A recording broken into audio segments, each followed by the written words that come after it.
Oh my, what a name. Marth Falco, this time from Marth's side. So notice I'm always going to try and stay close to the Falco, so he's uncertain if he can laser safely.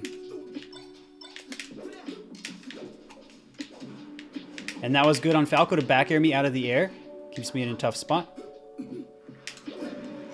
Unfortunately, because they went so deep on my down throw by the edge, give me a tough spot. Notice I'm on a platform, which is going to put me above the lasers. Oh, that was great DI. Wow, good DI. So this person has really good DI. I'm going to let them get out of a lot of my punishes. But even if they DI'd away there, they'd have been in a tough spot. As Marth, sometimes you can just go out and intercept Falco. He doesn't have flames on his up B. So this Falco is doing spot dodge when they get up. Why is that? Why is the Falco doing spot dodge? It comes out pretty quickly. It comes out pretty quickly, has invincibility, and Falco can shine after someone misses or something. You notice I missed my jump cancel on my grab. Marth was leaning forward when he went for a grab. That just means I missed my jump cancel input. Whoa, good DI is going to save you there.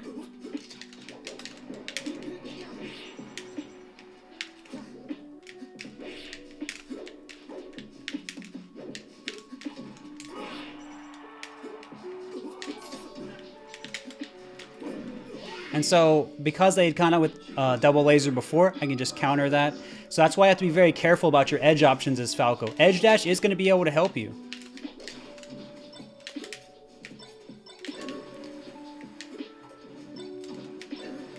So Falco's doing a pretty good job of keeping me just contained in the corner.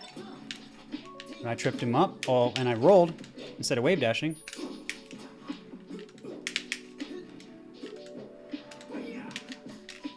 Or just grab the edge instead. No need to keep hitting him.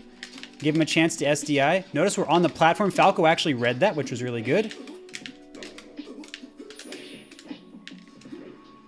Notice the Falco did not go for double laser this time, but because they did a regular edge get up, I was still able to punish it. And it shows why you do need to have your edge dashes down, Falcos.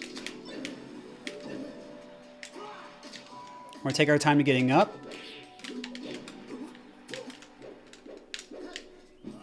So I didn't think the Falco would roll because their shield had moved a little bit, but sometimes people do let you know where they're going to go when they angle their shield.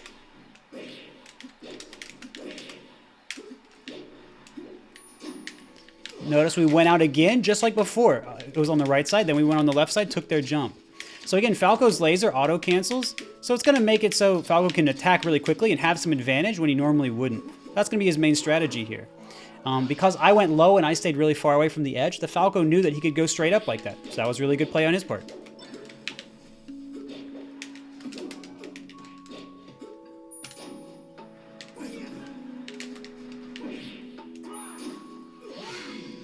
And again, we just use our invincibility. We use the fact that we're low percent. Even though the Falco did hit us, we still got a good position out of it, so we were able to get the kill on them. So again, Falco is using laser to slow us down. You notice that he was able to get advantage in a lot of those positions. You saw that how he was able to get edge guards when I kind of telegraphed the way I was trying to recover.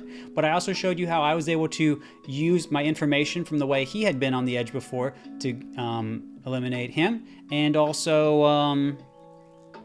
let's see, what else? How I was able to play off of their DI a little bit, or I was able to give them no chance to DI, such as when I just grabbed the edge from them. Also, when you also saw me make some use of Marth's counter when he was recovering, or you've seen me use Marth's counter against other players.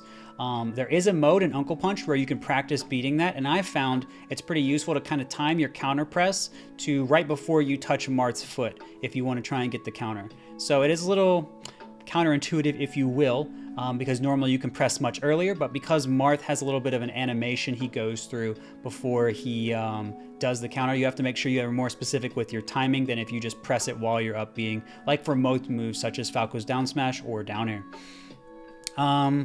Anyway, you kind of saw that I was doing forward throw instead of up throw at lower percents, and that's just so it makes it easier for tech chases.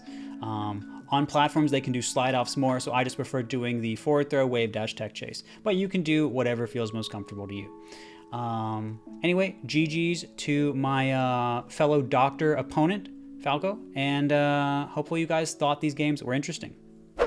All right, we have Falco versus Marth. Now we are going to be playing on Dreama, which is going to be a stage with more room. And you're going to notice that this Falco did not shoot it, has not really shot a laser so far. That's going to make things tough for him. Marth has more mobility. Want to see if we get a double laser out of him. This guy is still not... Again, this person has not lasered yet, and it's really freaking me out, chat.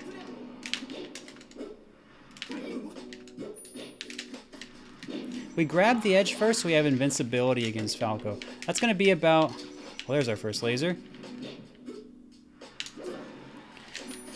Invincibility is going to be several frames. I think it's like 30 or so, and so we can grab that and then still go hit the Falco and be fine. We are just going to forward smash the living daylights out of this Falco. You can do things like this as Marth if you get close enough to him.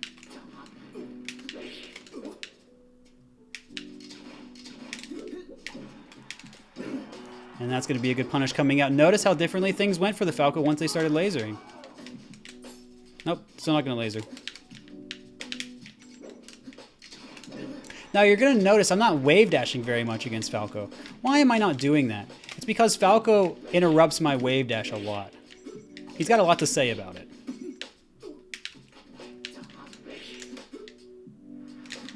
Notice we held down because we wanted to beat Falco going to edge, but then we just turned around and grabbed edge ourselves because we knew he was too low to come back any other way. You don't have the tunnel vision on the punish there.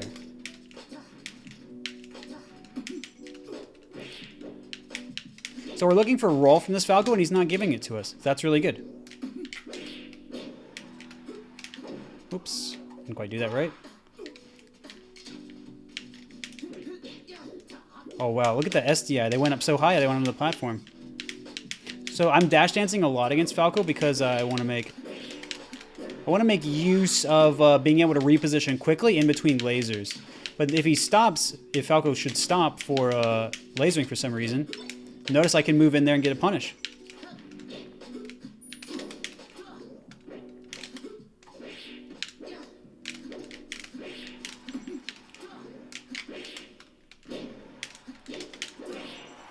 Of course, we could just go for a lot of other punishes there, but we just wanted to make sure we push the Falco off stage for sure.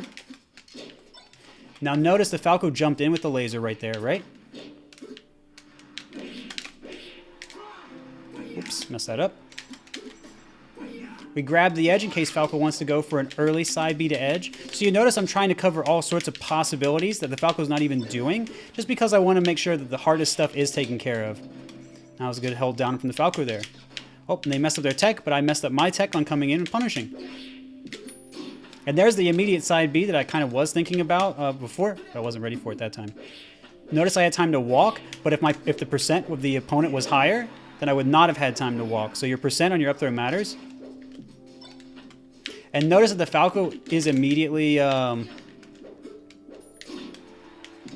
Falco is immediately moving away after they shine my shield, so I'm not going to be able to grab them. I used some wave dashes there because I figured it was going to be a while before we got a laser.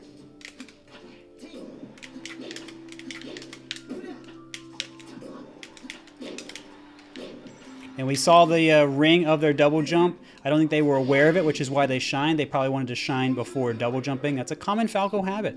So we were able to just punish that out there. So you notice that the lasers started coming from the Falco, and then what happened? How different was the match? Things slowed down a lot, right? Falco would be able to shoot me a few times. I couldn't just rush in. And if I did rush in, sometimes Falco could still get his shield up before I was able to aerial him because I thought he might have still been lasering or trying to go for an aerial. So you'll notice how much more awkward the match could kind of feel once Falco started using his laser. That's why Falco players, it's so important to use the gun versus Marth. You saw the difference there. No laser, I was able to move around him easily, bait out attacks, pivot grab, and I'm always standing right at the edge of Falco's aerial, so he could hit me theoretically, but if he doesn't, I can still chase him down because Marth dash goes pretty far. But it also, when Marth dashes, he leans forward, and the lean is so important because the lean allows Marth to duck under things like Falco's Nair, even Fox's Nair, where he can run under them, but he can also be going farther away from them and still dodge, or barely dodge, like he's right next to them, and then he almost like teleports forward when he starts his dash. So that's going to be really, really useful in your match against Falco, and it also makes power shielding easier because you can be under the laser and then do your power shield, then the laser gets reflected back. That's how dash back power shield works, for example. So we didn't wave dash very much. against Falco because we wanted to make more use of the attributes of our dash. And then we also wanted to make sure we could reposition to beat him out of the air with things like our forward air out of shield or our forward smash, which we used to great effect to just kill Falco quickly on a smaller stage or even on the bigger stage. We forward smash to catch Falco out of his laser startup. If you're going to do a big approaching laser with Falco, you have to be super certain that the opponent's not going to do anything to cut you out, because otherwise the laser only comes out when you land. So you have to make sure you're very smart about the way you approach there. And as Falco, let's suppose you want to beat Marth's dash back. Well, you just get closer before you aerial, or you just laser slightly forward so you're even closer so Marth's dash back doesn't work as well. Or you can do things like jump in and wave land back, or jump in and double jump. So Marth thinks he has a punish on you, has to commit to it, and now you're in a better position and could punish him potentially. So those are some things that you can kind of think about when thinking about Marth dash in the matchup. But of course, as Marth players, you can kind of see how I weaved around his options there. How I took the laser and I would dash away, and even sometimes dash forward if I thought the Falco wasn't going to approach me. I think so many Marths may want to take the laser and dash away, but you know, you have to remember what I just talked about, how well dash works for you. So if you're worried about a Falco attacking, take some time. Know that you have a good dash to rely on. See if you can react to the Falco coming in. Anyway, GG's to my opponent boy, and hopefully you guys thought this Marth Falco game was interesting.